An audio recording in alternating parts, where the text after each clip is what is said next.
pessoal.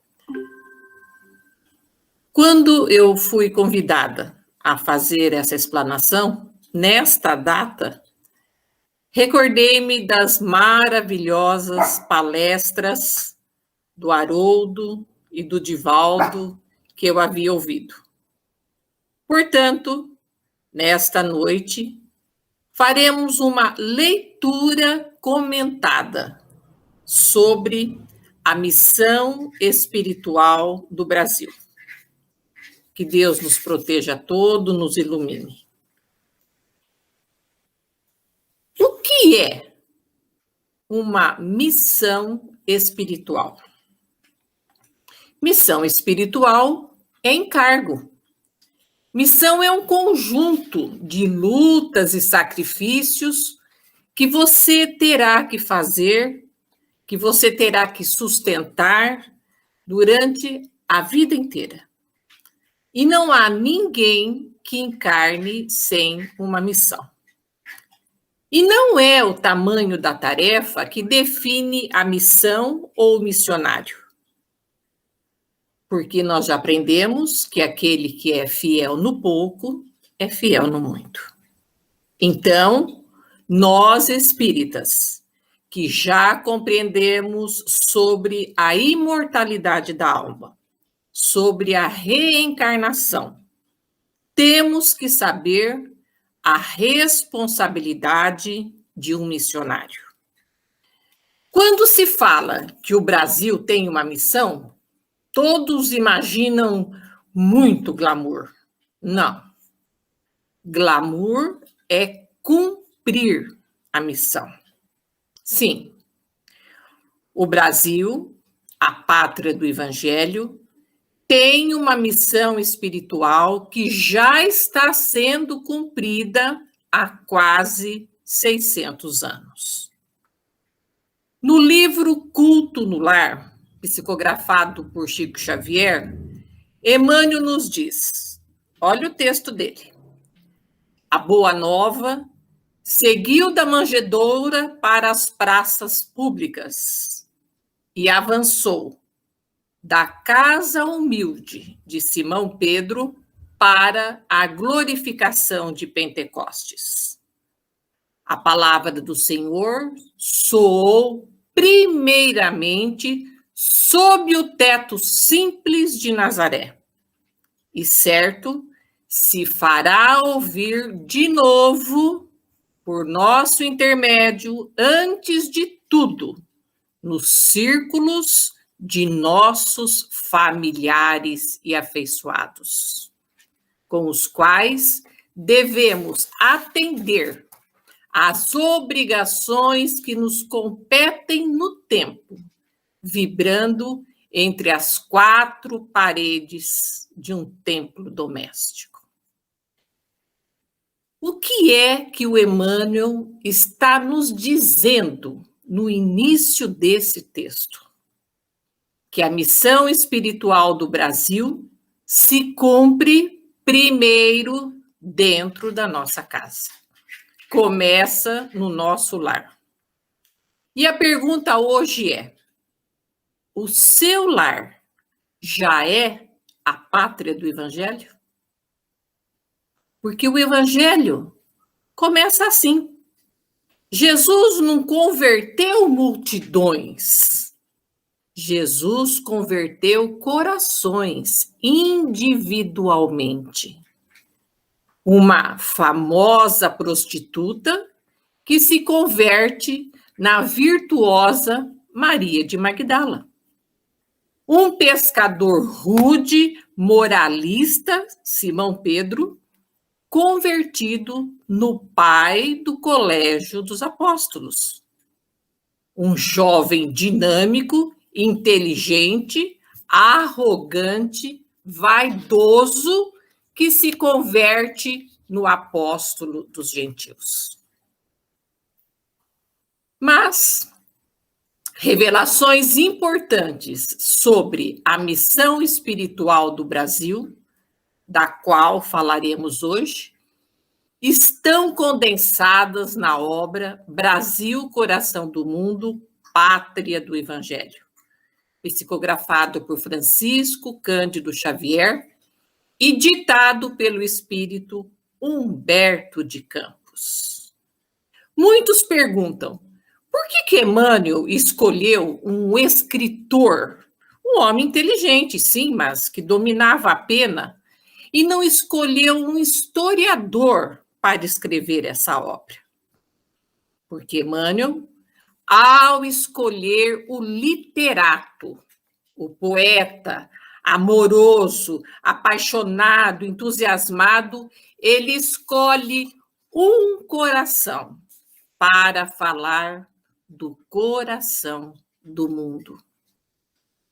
Na verdade, alguns detalhes desta história já eram conhecidos antes da obra, mas Humberto de Campos sistematiza essas revelações, coloca em ordem, sem tropeços. Pois bem, em 1938, pouco antes da Segunda Guerra Mundial, o Brasil não tinha a posição econômica e política que tem hoje no cenário mundial. E foi nesse cenário difícil e tormentoso que a espiritualidade nos entrega uma revelação ímpar. Como já sabemos, toda nação, toda comunidade tem uma missão específica no organismo do mundo. Porque o planeta Terra é um organismo, não é uma máquina. E por ser um organismo, ele é composto de células que trabalham em harmonia, integradas, mas em todo o corpo. Cada peça desempenha uma função específica. Há quase 2000 anos, Paulo de Tarso, na Epístola aos Coríntios, nos advertia que não seria possível um corpo que fosse todo ouvidos ou fosse todo olhos. É preciso ter os ouvidos, os olhos, as mãos, as pernas, porque cada parte desempenha uma função específica. E nessa obra, Humberto de Campos, amparado pela espiritualidade mais alta, revela qual a função do Brasil no conjunto dos povos. O Brasil tem uma missão, e nessa missão ele precisa reparar danos internos e danos externos. E o que é que Jesus espera dos brasileiros? O que Jesus espera de cada um de nós? Qual é a expectativa do mundo espiritual quanto à pátria do Cruzeiro?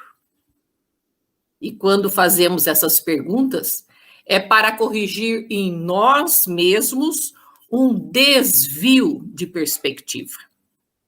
Quando se fala em Brasil, coração do mundo, pátria do Evangelho, o primeiro impulso é acreditarmos que ao Brasil estava destinado uma posição de poderio econômico, de prestígio político. Mas em nenhum lugar da obra está escrito que o Brasil se tornaria uma potência imperialista. Nações imperialistas europeias ergueram seus patrimônios acima de pilhagem e de roubo. É só constatar na história com a colonização francesa na Argélia ou a colonização inglesa na África do Sul. Há interesses distintos aos interesses do Cristo e aos interesses dos dominadores do mundo.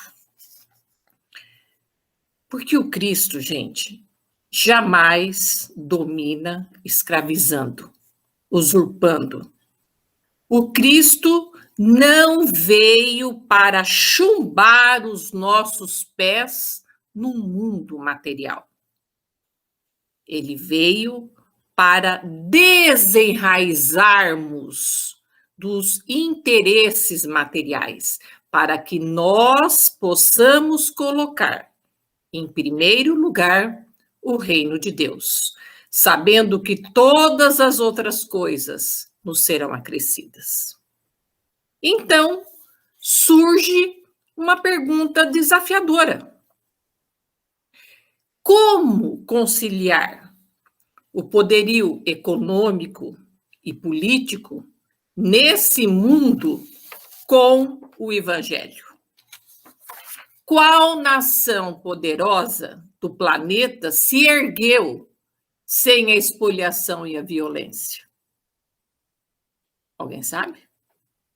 Não se trata aqui julgarmos os irmãos de outras nações, porque nós todos somos espíritos imortais. Nenhum de nós aqui pode julgar a Inglaterra, porque a maioria de nós já encarnou na Inglaterra. Nenhum de nós pode apontar o dedo para a França, porque muitos de nós já fomos franceses. Na verdade, a humanidade é uma família. E quando nós apontamos o dedo, na verdade, estamos criticando a nós mesmos no passado. Fomos nós que estivemos lá. Nós que também falhamos. E quando pensamos na fraternidade universal, ainda que eu não tenha encarnado na França, o fato da França ter errado é um erro que também me pertence. A miséria de um país ecoa noutro hemisfério. O erro de um ser humano pertence à família humana. É difícil, mas um dia nós vamos entender isso. Roma, por exemplo, do que foi construído o Império Romano? Como foi construído o Império Inglês, ou francês, ou espanhol? Com guerras ou com paz? Nós estamos trazendo essas lembranças para refletir que poder político e econômico na Terra só é conquistado, por enquanto, à base de sangue, espoliação e violência. Infelizmente, tem sido assim. Por essa razão, no prefácio desta obra, Emmanuel já orienta. Nossa tarefa visa esclarecer o ambiente geral do país, argamassando as suas tradições de fraternidade com o cimento das verdades puras. Porque se a Grécia e a Roma da antiguidade tiveram a sua hora como elementos primordiais das origens de toda a civilização do Ocidente, se o Império Português e o Império Espanhol se alastraram por quase todo o planeta, se a França e a Inglaterra têm tido a sua hora proeminente nos tempos que assinalam as etapas evolutivas no mundo, o Brasil terá também o seu grande momento no relógio que marca os dias da evolução da humanidade. Precisamos entender que evolução não é um processo caótico, desordenado, confuso. A evolução é um processo conduzido pela sabedoria e pelo amor infinito de Deus. Deus é um Pai atuante. Deus corrige, age, aperfeiçoa, ampara, consola, renova, não só através dos seus emissários espirituais, mas também inspirando diretamente no coração de cada um de nós. Portanto, a humanidade tem suas horas. A evolução é dirigida, tem seus marcos, como uma viagem marcada em quilômetros. Em determinado momento da faixa evolutiva, chegaria a hora do Brasil exercer a sua missão. Mas que missão é essa? Quando Humboldt, grande naturalista, visitou a América Latina, ele ficou impressionado com a riqueza da fauna, da flora, da riqueza mineral. Mas ficou mais assombrado ainda quando ele navegou pelo rio Amazonas e contemplou a famosa, majestosa floresta amazônica. Extasiado, exclamou que ali se encontrava o celeiro do mundo. Diz Emmanuel, o grande cientista asseverou uma grande verdade. Precisamos, porém, desdobrá-la, estendendo-a do seu sentido econômico à sua significação espiritual. E continua Emmanuel. O Brasil não está somente destinado a suprir as necessidades materiais dos povos mais pobres do planeta, mas também facultar ao mundo inteiro uma expressão consoladora de crença e de fé raciocinada, e a ser o maior celeiro de claridades espirituais do orbe inteiro. Tá aí. Emmanuel definiu: eis a missão espiritual do Brasil. Humberto de Campos escreve que numerosos pensadores, artistas notáveis, traduziram ao Brasil a grandiosidade de mundo novo, contando ao mundo as inesgotáveis reservas do gigante quanto a América. Mas essas apreciações não passaram da esfera superficial, porque eles não viram o Brasil espiritual. Entusiasmaram-se com a fauna, com a flora, a riqueza mineral, o petróleo, o pré-sal, catalogando os elementos materiais que são perecíveis. Será essa a grandeza do Brasil? Uma riqueza que pode ser tocada com as mãos? Não podemos confundir riqueza espiritual com riqueza mineral. Confundir celeiro espiritual com reserva petrolífera. Confundir missão material com missão espiritual. Com a divina inspiração, Humberto de Campos fala no início do livro: Jesus transplantou da Palestina para a região do Cruzeiro a árvore magnânima do seu evangelho, a fim de que os seus rebentos delicados florescessem de novo, frutificando em obras de amor para todas as criaturas. Lindo, né? E Jesus traz a cruz para o Brasil. Não mais a cruz de madeira, mas agora uma cruz de estrelas, o cruzeiro. Mas por que o grande escritor usou a expressão transplantou da Palestina a árvore do seu evangelho?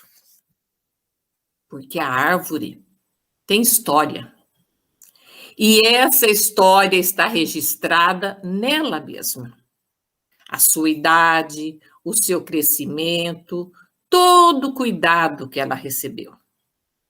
Transplantar uma árvore é algo dificílimo, porque ela tem que ser removida de um solo para outro solo, outro clima, e floresça novamente. Não morra. A história do Evangelho começa com os profetas do Velho Testamento. Quem foram esses homens? Quem foram os profetas? O profeta foi sempre alguém que ergueu a voz contra a injustiça e a opressão, inclusive contra os reis. O profeta foi sempre aquela voz que disse assim: o universo em que nós vivemos é um universo moral. O universo tem leis morais, leis de responsabilização. Há uma lei divina que nos rege e há acertos de contas periódicos. Cada um prestará conta de seus atos. Era isso que os profetas pregavam. E o que aconteceu com esses homens? O que aconteceu com esses médiuns da humanidade? A maioria foi assassinada e trucidada, mas deixaram uma mensagem. E é essa mensagem, deixada pelos profetas, que se tornou a raiz do evangelho que foi plantada. A luta desses homens, a voz de coragem diante das injustiças, é a raiz da árvore do evangelho. Pois foi sobre essa raiz que Jesus deixou o caule, o tronco dessa árvore, quando ele nos ensinou: bem-aventurados os que têm fome e sede de justiça, porque serão saciados. Bem-aventurados os mansos, porque herdarão a terra. A nova era, o mundo de regeneração, será dos mansos. Não haverá espaço para generais truculentos e violentos. A terra será herdada pelos brandos e pelos pacíficos, pelos homens e pelas mulheres que promovem a paz, que promovem o crescimento do seu próximo. Em 1857, a copa da árvore foi trazida do mundo espiritual. A terceira revelação vem completar essa planta delicada e vigorosa. Bastou colocar a copa e, quando ficou pronta, ela foi transplantada, foi trazida para o Brasil. Mas como tudo começou? Herculano Pires começa o capítulo 1 dessa magnífica obra contando: o Senhor desejou realizar uma de suas visitas periódicas à Terra, a fim de observar os progressos de sua doutrina e de seus exemplos nos corações dos homens. Gente, muita atenção nesse parágrafo. Jesus não veio observar o progresso do evangelho nas igrejas. Ele não veio fazer estatística de quantos membros tem uma religião. Jesus veio observar o progresso do evangelho no coração dos cristãos. Essa visita aconteceu na quarta parte do século XIV. Nessa época, grande perturbação, muita confusão reinava no Velho Mundo. As cruzadas, movidas pelo egoísmo, pelo orgulho e pela disputa pelo poder, haviam desvirtuado as lições do Evangelho. E em nome de Deus, em nome de Jesus, os homens haviam ensanguentado todas as bandeiras do mundo cristão. Jesus, então, sondando as estradas do futuro, sabia que não havia outro modo. Somente o sofrimento intenso poderia corrigir as ovelhas transviadas. Cenário de tristeza total. Jesus, então, chama Heliu ou Hilel. As duas pronúncias são corretas. Hilel era o espírito encarregado das questões sociológicas da Terra. Hilel, disse a voz suave e meiga do mestre, meu coração se enche de profunda amargura vendo a incompreensão dos homens no que se refere às lições do meu evangelho. Por toda parte é a luta fratricida. Recomendei-lhes que se amassem como irmãos e vejo-os aniquilando-se uns aos outros, como Caíns desvairados. É preciso começar tudo de novo. E Hilel, desejando desfazer a impressão dolorosa e amarga do mestre, como se ele quisesse consolar a tristeza de Jesus, ele diz: tem um lugar, um continente desconhecido, ainda não se chamava América, onde vivem povos simples, espíritos jovens, aguardando a semente de uma vida nova. E encaminharam-se para aquelas novas terras, que mais tarde seria o continente americano. E Jesus emociona-se, seu coração cheio de esperança pergunta: Hilel, onde fica nestas terras o recanto planetário do qual se enxerga no infinito o símbolo da redenção humana? Nesse momento, Jesus está ensinando para Hilel que o símbolo da redenção humana na Terra é a cruz. Esse lugar de doces encantos, mestre, fica mais para o sul. E dirigiram todos para o maravilhoso solo que um dia seria chamado Brasil. Jesus ergue as mãos para o alto como se invocasse a bênção do seu Pai e exclama: para esta terra maravilhosa e bendita será transplantada a árvore do meu evangelho, de piedade e de amor. No seu solo dadivoso e fertilíssimo, todos os povos da terra aprenderão a lei da fraternidade universal.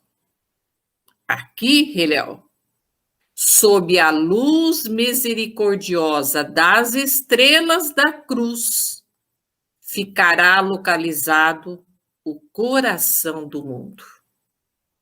E hoje, pessoal, século 21, nós podemos constatar as palavras de Jesus.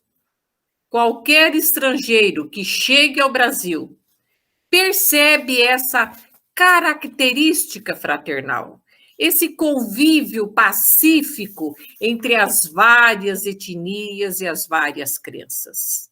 Essa convivência que em qualquer outro país seria motivo para uma guerra civil.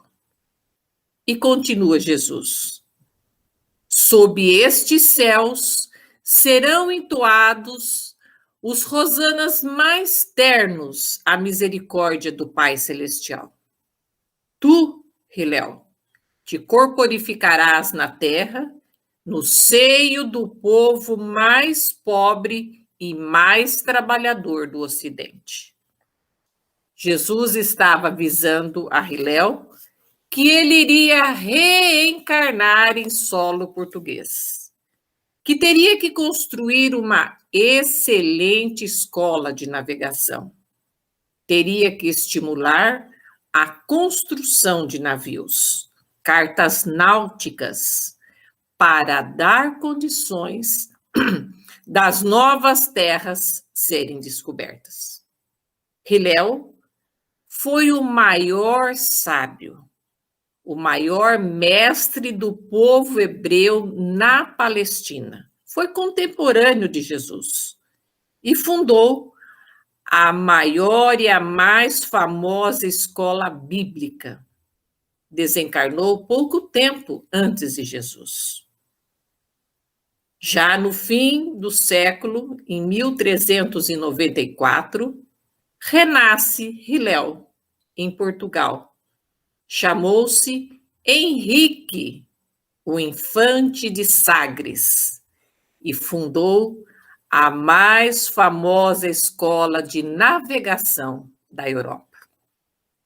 Toda a equipe de navegação, de cartografia, os mestres da escola naval, eram judeus reencarnados. Pedro Álvares Cabral, Cristóvão Colombo. Passaram-se muitas décadas.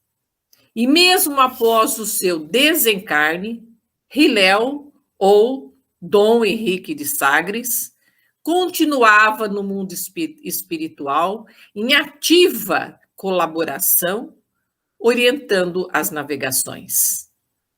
Quando Pedro Álvares Cabral partiu do Tejo em busca das Índias lendárias, são aproveitados todos os seus ascendentes mediúnicos. E durante a viagem, Cabral passa a ter sonhos sobrenaturais. Insensivelmente, as caravelas cedem ao impulso de uma orientação imperceptível aos homens. E o caminho para as Índias é abandonado. E o espírito do Hilel, juntamente com a sua equipe espiritual, infunde um sentimento de esperança, de ânimo em todos, e a tripulação passa a viver dias de expectativa de que algo muito bom estava para acontecer. Pedro Álvares Cabral descobre o Brasil. E todas as ordens de Jesus foram cumpridas integralmente. Só a título de informação, gente, eu gostaria de informar que em 1503 chega ao Brasil a expedição de Fernando de Noronha, com uma esquadra cheia de judeus reencarnados. Foram para o sul, aportaram em Florianópolis, subiram até o nordeste do país e, sendo perseguidos pelos jesuítas, navegaram para a América do Norte, Nova York, a maior aglomeração de judeus no mundo. Todos esses acontecimentos se desenrolaram no plano físico e no mundo espiritual. Descoberto o Brasil, reliu na espiritualidade, se preocupa. A terra descoberta é grande e rica demais e poderia despertar a cobiça das nações europeias poderosas. Mas Jesus o tranquiliza, dizendo que, quanto ao seu receio das conquistas, as potências imperialistas da terra esbarrarão sempre nas suas claridades divinas e nas suas gigantescas realizações. Jesus estava afirmando que esta terra não seria dividida. E realmente foi o que aconteceu.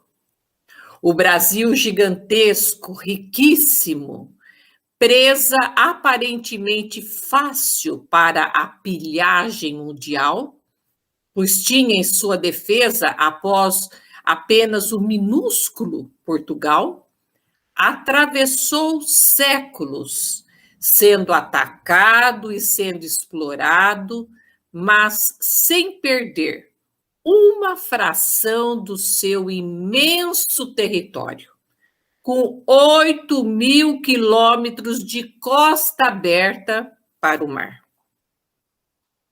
No plano espiritual, os espíritos dos portugueses fundaram uma colônia, com a forma, com o formato da estrela de Davi. E o que representa a estrela de Davi? Representa o povo hebreu. E como se chama essa colônia? Nosso lar. O povo hebreu que participou da raiz foi chamado a construir a raiz no Brasil. Era a árvore sendo transplantada. Ela não veio de uma só vez. Veio primeiro a raiz, veio o tronco e, por fim, a copa. Um trabalho de séculos de planejamento. Porque quando Jesus conversou com Hilel, lá no começo, era a década de 1380, século XIV. Somente 100 anos depois, o Brasil foi descoberto. E dando prosseguimento ao grande trabalho, em visita ao Brasil após o seu descobrimento, em meio ao silêncio divino da multidão espiritual, Jesus dirigiu-se a um dos seus mais elevados mensageiros do orbe terrestre e a sua voz ecoou com doçura. Ismael, manda meu coração que doravante sejas o zelador dos patrimônios imortais que constituem a terra do cruzeiro. Recebe-a nos teus braços de trabalhador devoto da minha seara, como a recebi no coração, obedecendo às sagradas inspirações do nosso Pai. Reúne as incansáveis falanges do infinito que cooperam nos ideais sacrossantos da minha doutrina e inicia desde já a construção da pátria do meu ensinamento. Para aí, transplantei a árvore da minha misericórdia e espero que a cultives com a tua abnegação e com o teu sublimado heroísmo. E Jesus entrega nas mãos de Ismael uma bandeira branca e pede que ele escreva: Deus, Cristo e caridade. E Ismael, então, banhado em lágrimas, finca, crava esta bandeira e passa a ser o espírito protetor do Brasil. Atendendo ao chamado de Ismael, para que o amor de Deus fosse levado aos sertões intransitáveis, muitos espíritos se oferecem para a grande missão. Entre eles, o padre Manuel da Nóbrega, reencarnação de Públio Lentulus, que desembarca no Brasil, na Bahia, com Tomé de Souza, em 1549. E mais tarde, Padre José de Anchieta, que chega ao Brasil em 1553 e se transformou no apóstolo do Brasil. E o tempo passa e muitas dificuldades acontecem. Ismael, em lágrimas, procura Jesus para relatar-lhe os lamentáveis acontecimentos que estavam ocorrendo. Irmãos da África chegavam em navios em condições subhumanas para serem escravizados no Brasil, como animais bravios e selvagens. Começava a escravidão negra no Brasil. O primeiro grande karma coletivo para a pátria do Evangelho. Karma coletivo. Porque o Brasil precisa quitar este débito e, principalmente, renovar a mentalidade. Onde está a base da escravidão? Tirando as questões sociológicas, políticas e econômicas, porque essas são questões de superfície. Nós estamos falando de causas profundas. E a causa profunda era o seguinte: havia uma compreensão de quem morava aqui que o trabalho era algo inferior. Se você é uma pessoa culta, inteligente, que tem dinheiro, tem recursos, então vai trabalhar por quê? Ainda hoje é fácil encontrar um brasileiro que ainda pense assim. Os pais da classe média alta dizem: eu dei tudo para o meu filho. Educação boa, as melhores escolas, eles têm recursos. Ele vai trabalhar para quê? Ele não precisa. Por que a minha filha vai almoçar e depois lavar o prato dela? Ou tirá-lo da mesa? Nós temos 2 empregadas. Então, como renovar essa mentalidade?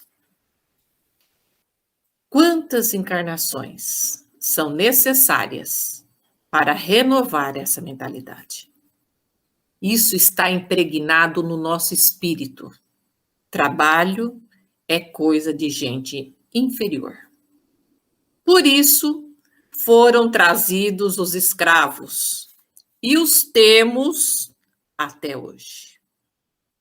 Por isso, Jesus pediu abnegação e heroísmo para Ismael, para mudar essa nossa mentalidade. Primeiro, a escravização dos negros, e mais tarde, a submissão impiedosa, violenta e desumana aos nativos da terra, aos selvagens indefesos, com o início das entradas pelo sertão. E Jesus, consolando Ismael, orienta sobre a responsabilidade pessoal do homem sobre seus feitos.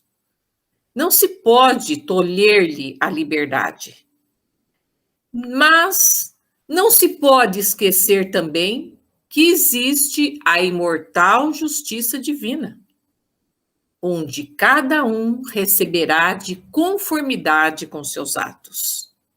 E Jesus explica a Ismael que a colaboração africana deveria acontecer sem abalos de maldade e de crueldade. Mas o homem branco da Europa está prejudicado por uma educação espiritual condenável e deficiente. Eles terão a liberdade de humilhar seus irmãos, em face da grande lei do livre-arbítrio, embora limitado. Mas os que praticarem nefanda violência sofrerão igualmente o mesmo martírio nos dias do futuro. Quem tiver o livro em casa, leiam o capítulo 5º a 8º. Fala sobre esses ensinamentos de Jesus a respeito dessa época. É muito bonito.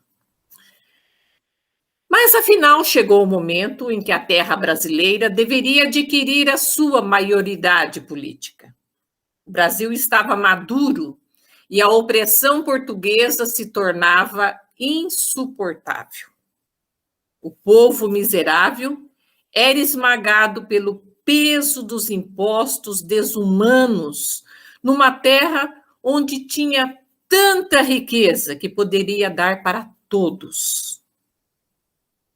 E para lançar a primeira e trágica semente da libertação, a ser regada com muito sangue e lágrimas, é convocado o espírito de um antigo inquisidor arrependido e desejoso de reparar as suas faltas.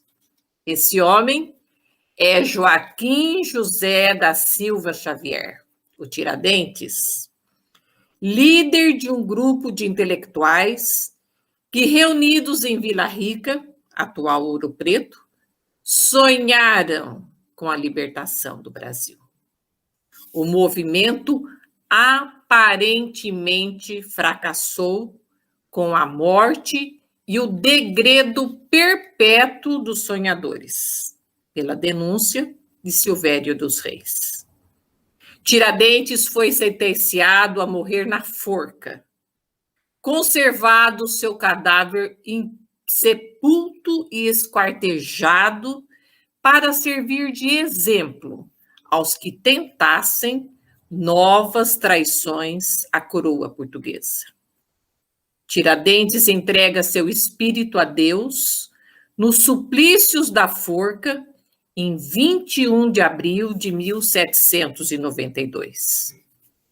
Um arrepio de aflitiva ansiedade percorre a multidão no instante em que seu corpo balança pendente no cadafalso.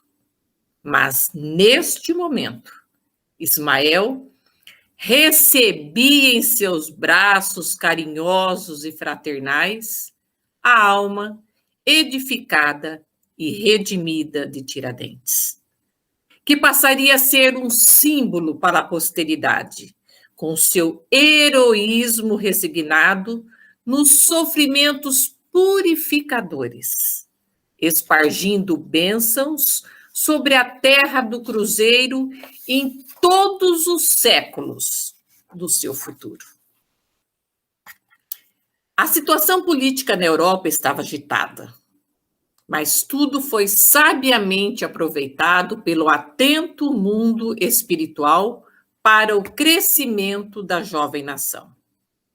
Quando Napoleão Bonaparte invadiu Portugal, Dom João VI traz, na sua fuga para o Brasil, uma época de evolução, uma fase de crescimento político, cultural e econômico. Anos mais tarde, Dom João VI precisou voltar à Europa e, muito a contragosto, partiu para Portugal, deixando aqui seu filho Pedro para viver missão histórica das mais importantes. O plano espiritual reconhecia as fraquezas do jovem regente, mas prudentemente utilizavam o lado positivo da sua personalidade ainda imatura. Mas, para contrabalançar muitas das imprudências e molecagens do príncipe, o mundo espiritual traz da longínqua Áustria a figura doce, serena, madura e submissa de Leopoldina, para colaborar na realização dos elevados projetos de Ismael e seus mensageiros. Leopoldina amou o Brasil à primeira vista, e a história registra fielmente o seu admirável trabalho em favor da independência, juntamente com José Bonifácio. Chega o momento em que as tropas portuguesas aqui residentes começam a rebelar-se com o povo brasileiro. E no mundo espiritual, o espírito de Tiradentes trabalha ativamente. Tiradentes chega até consultar Ismael se aquela hora de exaltação patriótica não era o momento decisivo para impor a liberdade à pátria do Evangelho. Ismael aconselha, então, prudência e moderação, garantindo que a libertação do Brasil não demoraria, mas era preciso que a independência fosse conseguida sem derramamento de sangue. Na verdade, o plano espiritual trabalhava o espírito de Dom Pedro, desenvolvendo em seus sonhos à noite, quando dormia, sonhos de liberdade e amor, desenvolvendo em seu espírito as noções da solidariedade humana. O príncipe não representava o tipo ideal, necessário à realização dos projetos espirituais, mas era audacioso, voluntarioso, e ele era a autoridade. E em 9 de janeiro de 1822, já no ano da independência, Dom Pedro, assistido pela proteção espiritual dos companheiros de Ismael, que o incitavam a completar a obra de emancipação do Brasil, compromete-se com o povo brasileiro. Foi assim o dia do fico. E, em seguida, aconteceram momentos de grande tensão política. Lutas foram inevitáveis, mas muitas mortes foram evitadas com a interferência de Ismael. Nesses dias de agitação, São Paulo, a cidade de São Paulo passa a ser o centro nevrálgico de todo o movimento, onde trabalhadores espirituais, sob a direção de Ismael, reúnem-se no colégio de Piratininga, onde hoje está localizado o pátio do colégio, para que as últimas providências fossem formalizadas quanto à separação. Os trabalhadores espirituais sabiam que já estava proclamada a independência do Brasil, mas era preciso uma data, um gesto histórico.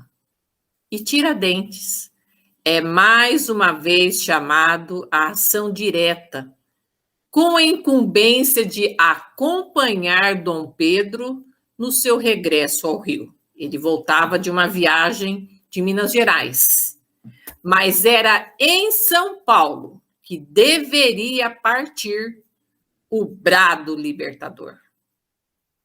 A vasta assembleia espiritual entra em prece pelo bem do Brasil. Tiradentes segue atentamente a figura do príncipe.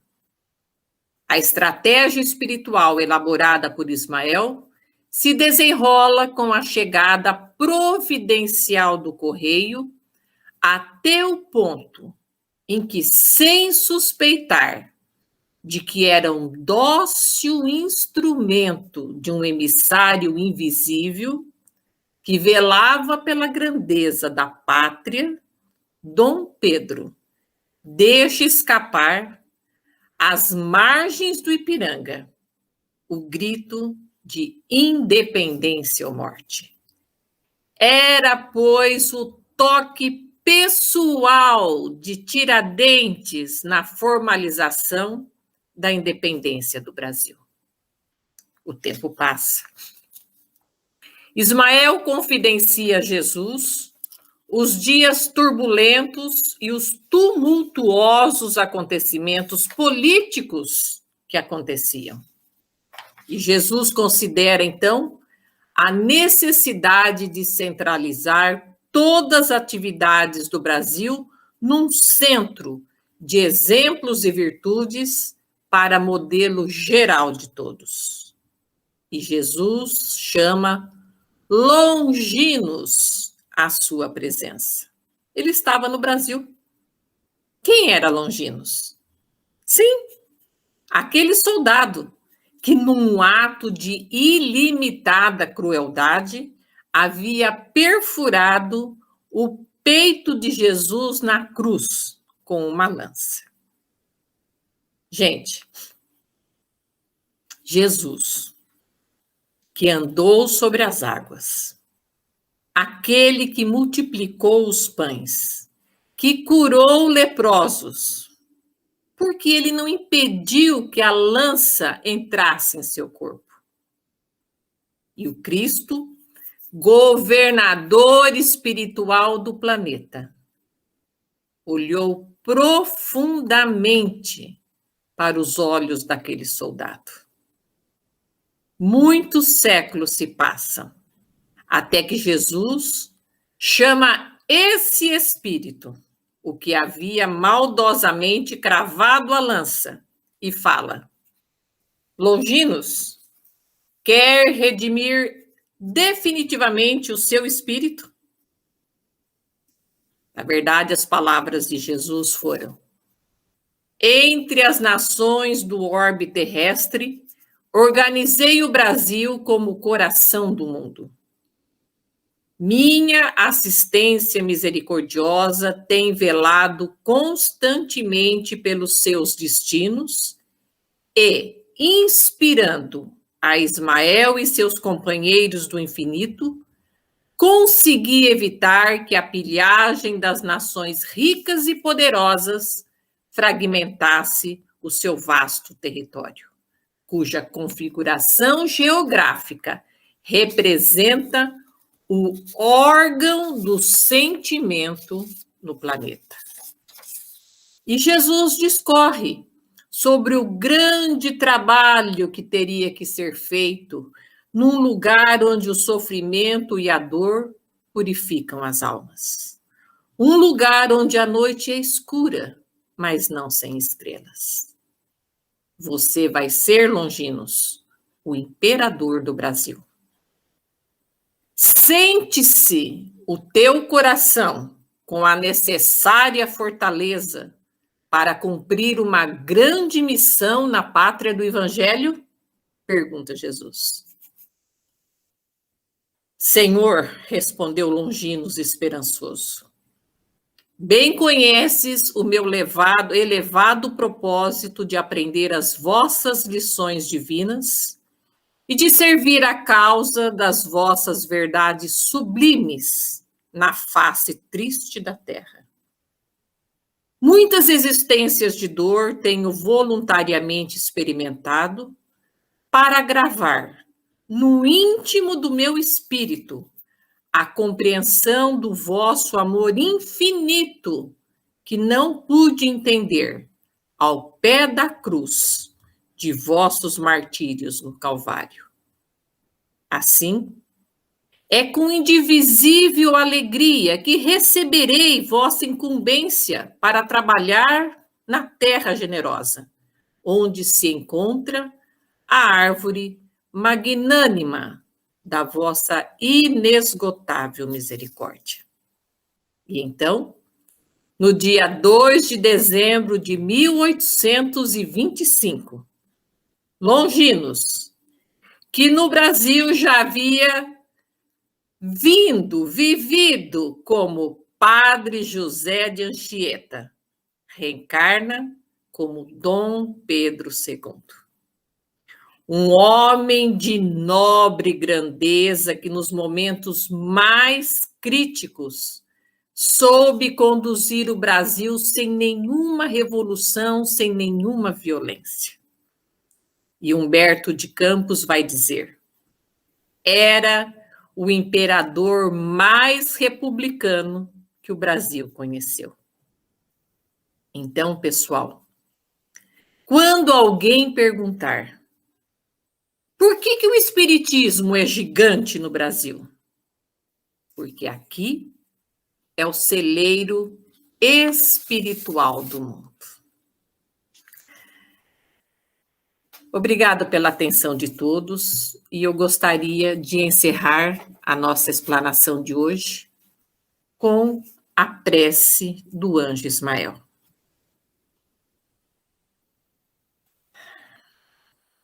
Glória a Deus nas alturas e paz aos homens na terra. Jesus, bom e amado Mestre, sustenta os teus humildes irmãos pecadores nas lutas deste mundo. Anjo bendito do Senhor, abre para nós os teus compassivos braços, abriga-nos do mal, levanta os nossos espíritos à majestade do teu reino e infunde em todos os nossos sentidos a luz do teu imenso amor. Jesus, pelo teu sublime sacrifício, pelos teus martírios na cruz, dá a esses que se acham ligados ao pesado fardo da matéria orientação perfeita no caminho da virtude, o único pelo qual podemos te encontrar. Jesus, paz a eles, misericórdia aos nossos inimigos, e recebe em teu seio bendito a prece do último dos teus servos. Bendita estrela, farol das imortais falanges, purifica-nos com os teus raios divinos, lava-nos de todas as culpas, atrai-nos para junto do teu seio, santuário bendito de todos os amores. Se o mundo, com seus erros, paixões e ódios, alastra o caminho de espinhos, escurecendo o nosso horizonte com as trevas do pecado, rebrilha mais com a tua misericórdia, para que seguros e apoiados no teu evangelho, possamos trilhar e vencer as escabrosidades do carreiro e chegar às moradas do teu reino.